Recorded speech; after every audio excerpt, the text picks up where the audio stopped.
Hi అండి, welcome to our channel. ఈరోజు చాలా ఈజీగా టేస్టీగా ఉండే అలాగే ఫాస్ట్గా అయిపోయే రవ్వ లడ్డు అయితే చేసేద్దామండి.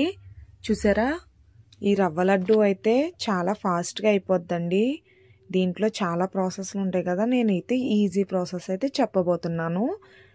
ఈ రవ్వ లడ్డూనైతే ట్రై చేయండి, అలాగే వీడియోనైతే ఫుల్గా చూడండి.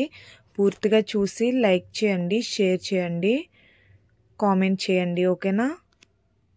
ముందుగా అయితే మనం కొలతకి ఒక గ్లాస్ తీసుకోండి. నేనైతే గ్లాస్ తీసుకున్నానండి, మీరు ఏదుంటే అదే తీసుకోండి. కప్ ఉంటే కప్ అయినా తీసుకోవచ్చు.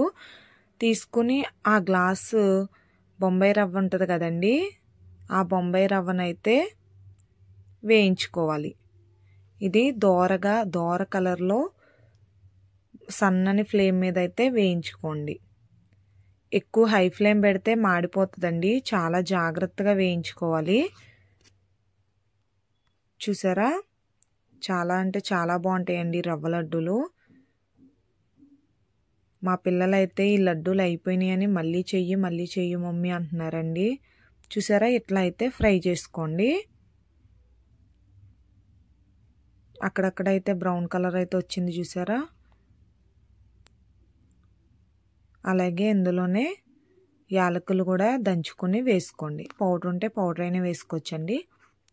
నేనైతే కచ్చావచ్చాగా దంచి అందులోనే వేసేసి ఫ్రై చేస్తున్నాను. యాలకులు వేస్తే మంచి ఫ్లేవర్ వస్తుందండి. చూసారా, ఇట్లా బ్రౌన్ కలర్ వచ్చే వరకు, లైట్ దోరగా బ్రౌన్ కలర్ వచ్చే వరకు వేయించుకొని స్టవ్ ఆఫ్ చేసేయండి. ఇప్పుడు ఈ మిశ్రమాన్ని మనం ఒక మిక్సింగ్ బౌల్లోకి అయితే తీసుకోవాలి.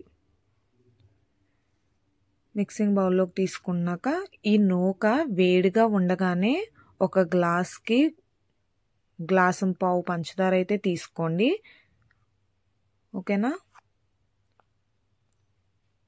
వేడిగా ఉన్నప్పుడే ఇవన్నీ అయితే కలుపుకోవాలండి. చల్లారితే మళ్ళీ పంచదార అనేది కరగదు. వేడిగా ఉన్నప్పుడైతే కొంచెం జిగురు అనేది వస్తుందండి, పంచదార కరిగి జిగురుగా అయితే వస్తుంది.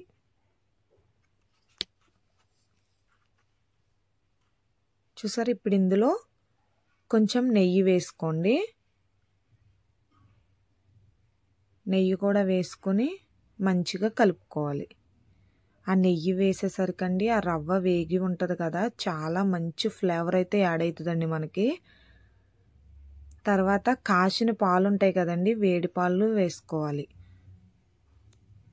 వేడి పాలు అయితే ఇట్లా ఈ రవ్వ నెయ్యి పంచదార మంచిగా కలిపిన తర్వాత వేడి పాలు అయితే పోసుకోండి. ఇవి ఎంతో కాదండి, చిన్న టీ గ్లాస్ అయితే చాలండి. రవ్వ ఉండ అవ్వడానికేనండి పాలు అనేవి.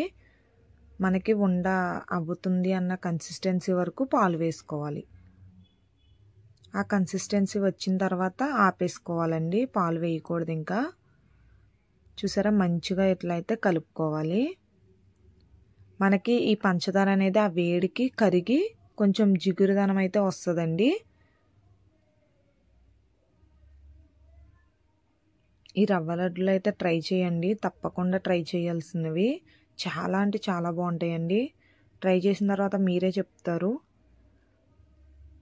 ఇదిగోండి, ఇట్లా కలుపుకున్నాం కదా, మిశ్రమం అయితే అలా వస్తుందండి. దాన్ని ఇప్పుడు మనం ఉండ చేసుకోవాలన్నమాట.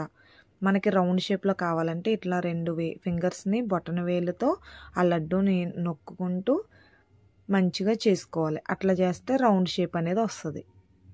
చూసారా,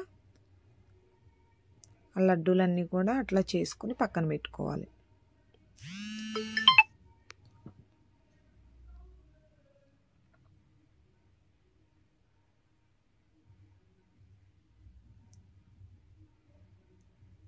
ఇట్లా చేసుకోవాలి. చేసుకున్న లడ్డూలన్నీ కూడా ఒక సైడ్కి పెట్టుకున్నాను. చూసారా, ఎంత బాగుంటుందంటే అండి, తప్పకుండా ట్రై చేయండి. Thank you for